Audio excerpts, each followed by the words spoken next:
ULTY ETF by YieldMax. People either love it or hate it. In this video, I want to look underneath ULTY's hood and see how things are working. I will also talk about changes that ULTY made to its investment process and what it means for investors.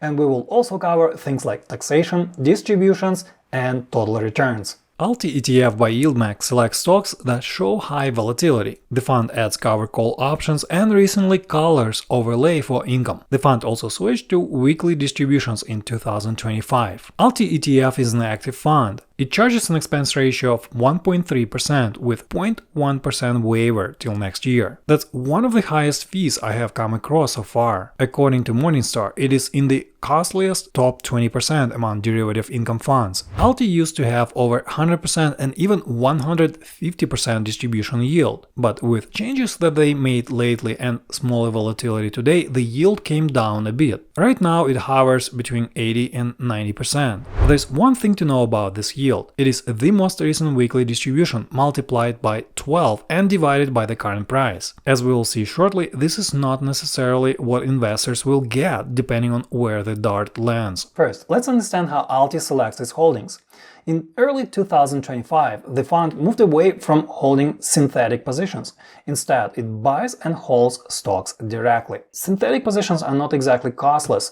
They are subject to bid-ask spreads and also periodic rolling over, and so this likely created some frictions and cost for ULTY. The fund picks between 15 and 30 stocks. They're selected primarily on the basis of such securities' implied volatility levels. What is implied volatility, or IV? Implied volatility measures how much a stock price is likely to move up or down in the next year. Keep in mind that implied volatility is a theoretical number. It is based on Black-Scholes option pricing model. For instance, let's take a look at ULTY's current portfolio. Their biggest holding is AST Space Mobile, with under 6% allocation. ASTS has a 30-day implied volatility of around 78. This means that over the next year, ASTS can move up by 25% or go down by 20% with a probability of about 68%. My calculations here are based on log normal distribution. To give you a perspective, the S&P 500 30-day implied volatility is between 10 and 15. So multiple times smaller. The fund doesn't go after the highest possible implied volatility. If we look at this chart, almost none of ULTY's holdings are on the list. Implied volatility tends to spike around earnings releases or some other material news. But either way, ULTY's holdings do show above average volatility. When implied volatility is high, option premiums tend to be high too.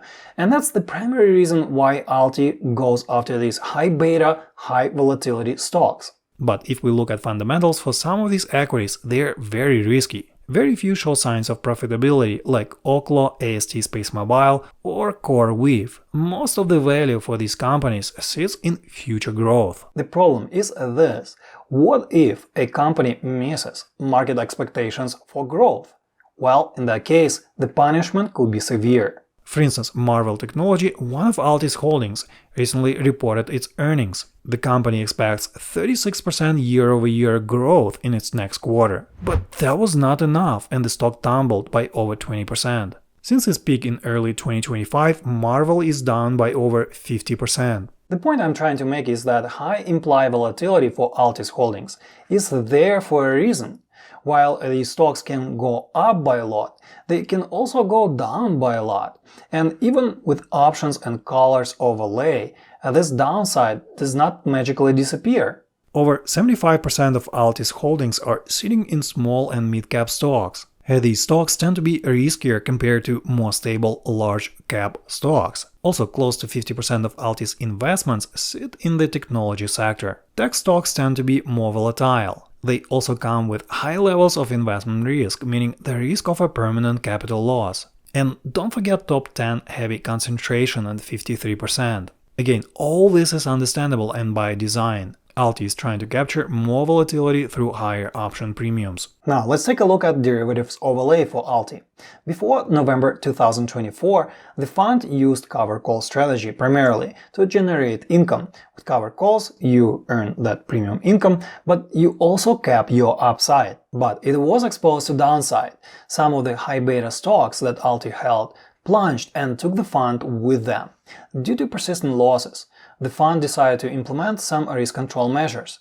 Mainly now they are buying put options on their underlying stocks, which turned their cover call positions into collars. Holding put options limits Alty's downside. For instance, let's take app-loving stock. Currently it trades at around $475. Alty sold out of the money call options with a strike price of $495, expiring in about a week. Selling call options earns that valuable premium income the fund distributes to investors. Right now, this sold call option trades at about $8. This roughly translates into under 2% weekly return. At the same time, Alty fears that app-loving stock can fall. To mitigate this problem, it buys a put option with a strike price of $435. Currently, this put costs Alty $1.50. So if app-loving stock price falls below $435, Alty will be protected. As we see, Alty's upside is capped at $495 until September 5th. In other words, Alty can earn a max of 3% from the current stock price, but its downside is also capped at $435. The fund is still exposed to about 10% loss from $475. At the same time, Alty receives call premium income of $8 minus put option cost of $1.50. So Alty earns $6.50 in net option premium income. That's about 1.4% on a weekly basis. Here's a graph that illustrates the option collar. We see that the upper part is where the upside cap is from the sold call option. At the same time, the put option is where the downside is capped too. Transitioning from cover calls to option collar was a big change for Alty. Collars define risk-reward boundaries in a clear-cut way. With collars, you know the maximum amount you stand to gain or lose. As we saw, the obvious benefit of collars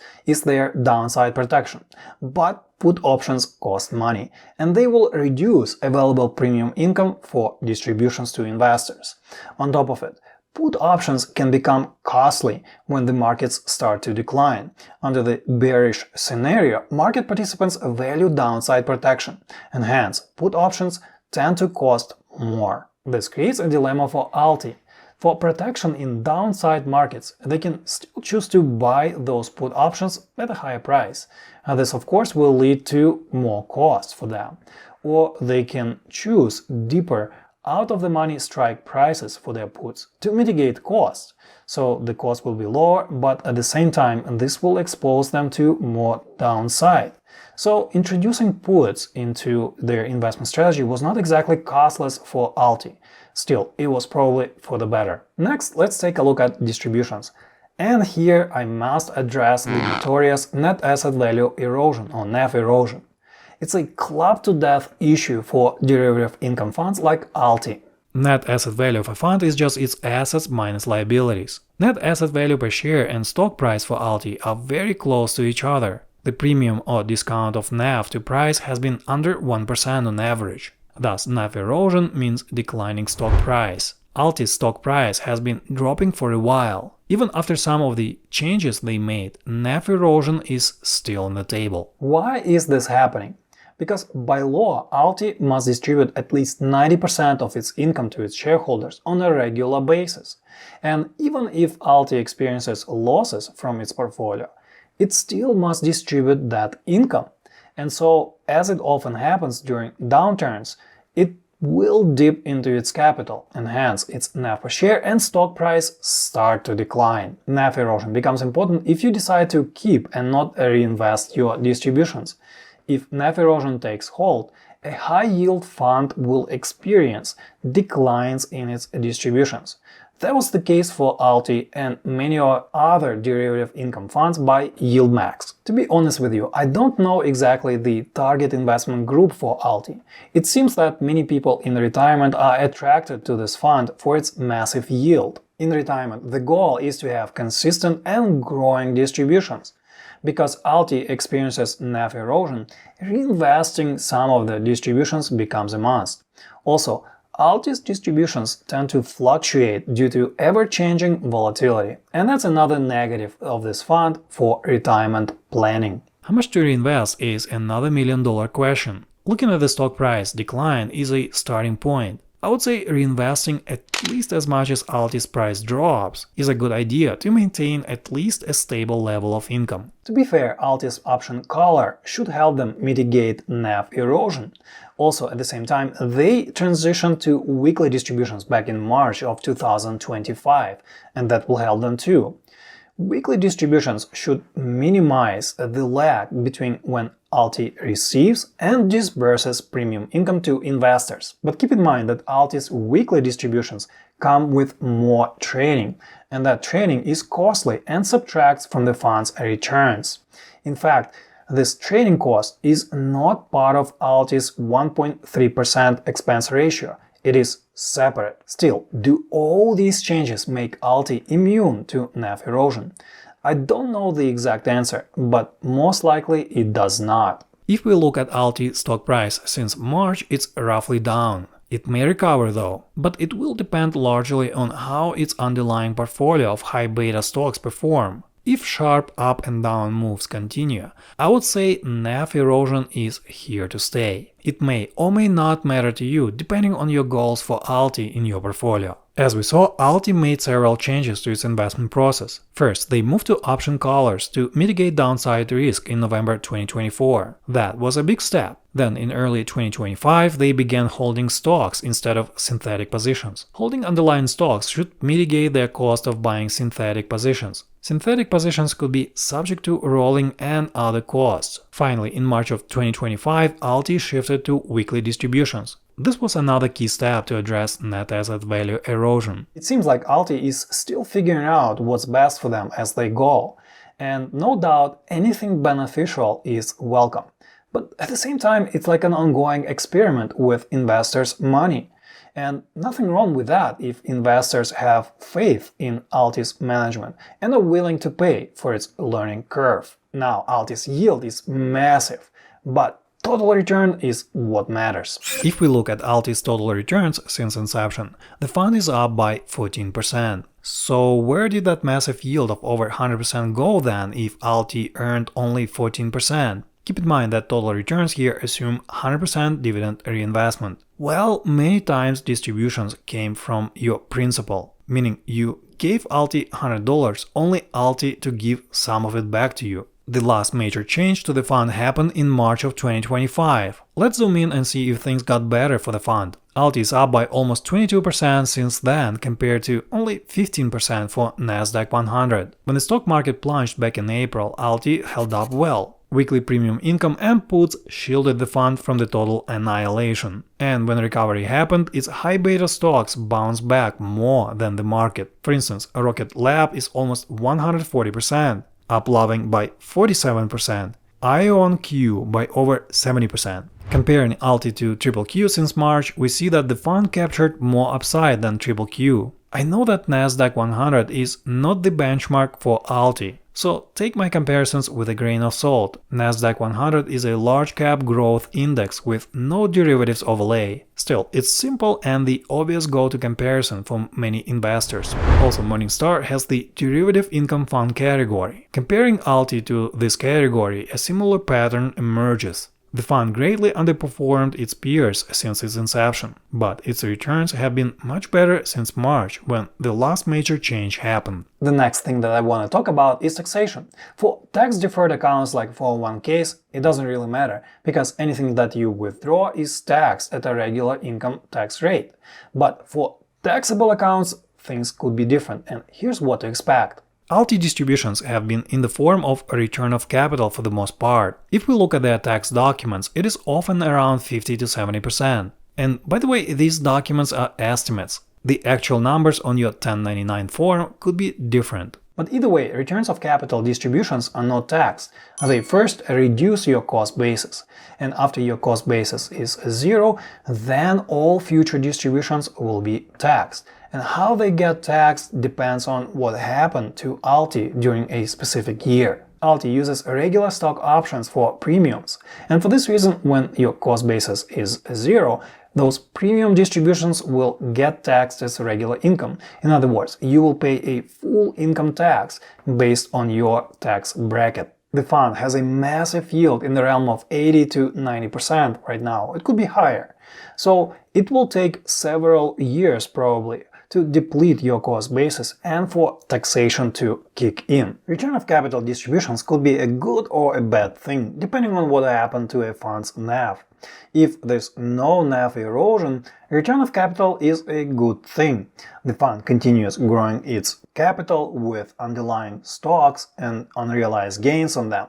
These gains are not taxed. At the same time, the premium income gets distributed to investors in a tax-efficient manner. But with NAV erosion and return of capital distributions, it's a different matter. The fund is just giving you your money back. If we look at weekly distributions since March, they amounted to about $2.42. The stock price started at about $6.50, but is down since then to $5.60. So it does look like some of those distributions came from your principal. If your goal is to have consistent and growing income, then reinvestment of your distributions is a must with ULTY. In that case, the yield that you get to keep is not going to be 80 or 90%. It could be much lower, depending on how much you reinvest. And that's the reality of many YieldMax funds. Ultimately, the best way to go about ULTY is to ignore its insanely high yield. Just go by its total return and compare it to other alternatives. If ULTY chooses stocks that will be on forever rally like what happened with Nvidia, the fund will actually do very well. Or if its underlying stock portfolio goes sideways and doesn't get really much anywhere. Actually, sideways markets are the best outcome for derivative income funds. Another possible thing that YieldMax can do to mitigate even more NAV erosion for ULTY is to choose better stocks that will not go down by as much. But then now we're talking about another layer of stock picking. And we know that long-term, the majority of active funds fail to beat their low-cost index ETF counterparts. But ULTY can certainly try. So what's the verdict? It seems to me that this fund is more suitable for investors who have faith in YieldMax experiment with ULTY. And you also must be okay with aggressive allocation to risky stocks. With derivative overlay and high yield aside, ULTY is just a portfolio of high beta, mid and small cap growth stocks. Its derivative overlay caps their upside and downside and allows withdrawal of income. But regardless of that income, ULTY still inherits most of the risk of its underlying stocks. What we don't know is how ULTY strategy will perform in prolonged bear markets. That April plunge episode in 2025 was sweet and short. And that's my main concern with ULTY. It's a new fund that has not experienced prolonged and severe bear markets. Certainly, having option collar in place is a sensible approach that will protect this fund from the severe downside. Still, the fund can go down way more than the market, and put options can be very expensive in long downtrend episodes. This will force the fund perhaps to ladder its put options to a much lower strike price. And this again can lead to even more downside than expected. There's nothing wrong with this ETF, it has its pros and cons. The problem really arises when people jump into these funds without properly understanding them. And I hope my video shed some light on ULTY and will be helpful for your investment decision. If you enjoy this analysis, subscribe for more actionable content on investing in the future. Also, like and leave a comment if you learned something new today or you have a question. It means a lot to me and YouTube algorithm. I will see you next time. All the best.